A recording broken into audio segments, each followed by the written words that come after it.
Most people think budgeting is about math, but the Bible shows us that budgeting is actually about wisdom, stewardship, and obedience. It's not a spreadsheet, it's a spiritual discipline. And the crazy thing, Scripture taught budgeting thousands of years before the first financial book ever hit a shelf. I'm Vladimir Nemchinov. I went from $0 to $600,000 in 11 years, mostly through real estate. And now I'm growing my net worth by investing into my retirement and helping people build peace, not pressure, through money. Today, we're going to talk about what the Bible actually says about budgeting and why this is level 1 of the wealth game. Let me start with this. God never asked you to be rich, but He absolutely asked you to be responsible. And budgeting is simply being responsible with what He's already trusted you with. There's a verse Jesus taught that completely destroys the idea that budgeting is optional. It's Luke 14:28. Jesus said, "Which of you, desiring to build a tower, does not first sit down and count the cost, whether he has enough to complete it?" That's a budget. That's a plan. That's Jesus teaching financial clarity. Most people don't sit down and count anything. They react, they guess, they pray for increase while leaking money like a bucket full of holes. They ask God for more when God is saying, "You're not paying attention to what you already have." Here's something we don't talk enough about. God blesses order, not chaos. A budget creates order. It creates clarity. It creates awareness. Proverbs 27:23 says, "Be sure you know the condition of your flocks. Give careful attention to your herds." Back then, flocks were money. They were assets. They were your business, your cash flow, your inventory. And God says, pay attention. Know what you have. A modern version of that verse would sound like, be sure you know the condition of your bank account. Be sure you know the condition of your bills. Be sure you know where your money is going. Most people don't know, not because they're lazy, but because no one ever taught them how. And instead of learning, they feel shame. But shame never built a budget. Clarity does, awareness does, truth does. Budgeting isn't punishment, it's protection. And protection is one of the most spiritual things you can do. Let me tell you a story. A man messaged me once and said, "Vlad, I feel like I'm drowning. My wife and I both work, but every month we're praying the cards go through." I asked him to open his bank app and show me 3 months of transactions. He hesitated, because most people are more afraid of facing their finances than facing the dentist. But he did it, and when he saw the numbers in black and white, he broke down. He said, "I didn't know it was this bad." I told him, "No, it's not bad, it's just finally visible." God can fix what you're willing to face. And that's why budgeting is spiritual. You cannot heal what you hide. You cannot grow what you ignore. And you cannot steward what you never count. Budgeting is telling God, I'm ready to be trusted with more. Let's talk about what budgeting really means. First, budgeting is awareness. It's knowing what comes in, what goes out, and what needs to change. God never blessed randomness. He blessed preparation. He blessed planning. Every miracle in Scripture began with someone bringing what they had and acknowledging it. The boy with the loaves and fishes knew what he had. The widow with the oil knew what she had. Joseph, managing Egypt's food supply, knew exactly what the nation had. Awareness always comes before abundance. Second, budgeting is discipline. And discipline is worship. It's saying, Asha, God, I value what you gave me so much that I will not waste it.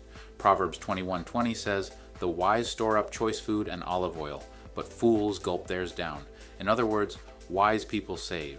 Foolish people consume everything instantly. A budget is the difference between wisdom and waste. Third, budgeting is protection. It protects your marriage from money fights. It protects your kids from financial chaos. It protects your peace from overdraft fees. It protects your heart from stress God never wanted you to carry. Fourth, budgeting is permission. It creates freedom. You don't have to live in guilt every time you spend money. When you're budgeting, spending intentionally becomes worship, not worry. People say, I don't want a budget, it feels restrictive. But here's what's wild. People without budgets feel more restricted. They feel trapped. Every bill surprises them. Every month feels like survival mode. A budget doesn't restrict you, it releases you. Let me break budgeting down the way Scripture models it. Step 1 is counting the cost. Luke 14:28. You start by listing your income. Not what you think you make, what actually hits your account.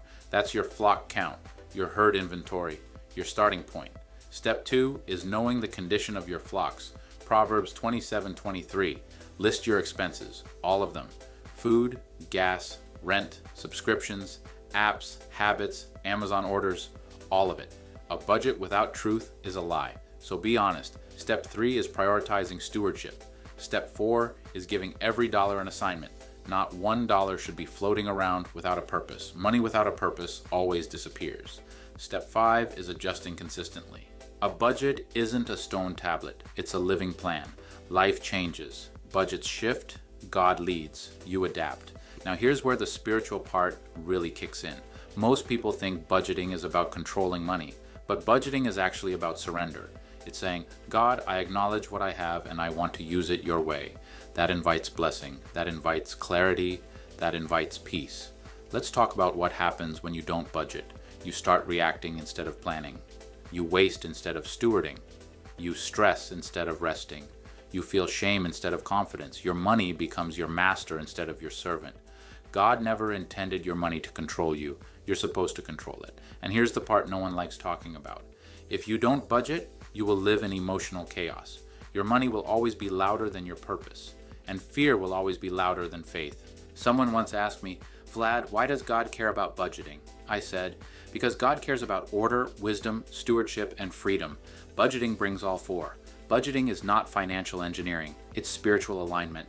This is why level 1 of the wealth game isn't investing, buying a home, or paying off debt. It's budgeting, because nothing else works until this works. Let me tell you another story. A woman named Serena filled out my assessment form one night. She wrote, I'm 46. I've never budgeted. I feel like I wasted my whole life. We started working together. Within 2 months, she knew her numbers. Within 6 months, she stopped using credit cards. Within a year, she said, for the first time in my life, I'm not scared of my money. That's the miracle. Budgeting didn't just change her finances, it changed her fear. It gave her confidence. It restored her hope. And that's why budgeting is biblical. It restores your peace. Now let's get practical. What should a biblical budget look like? It starts with honoring God. It includes giving. It includes saving. It includes planning for emergencies. It includes providing for your family. It includes treating your money like something God trusted you with.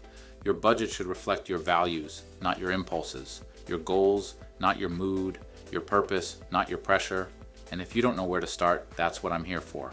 You don't have to figure this out alone. Most people don't need more money. They need a plan. Budgeting is how you take authority over the financial life God gave you. It's how you tell your money, you work for me, not the other way around.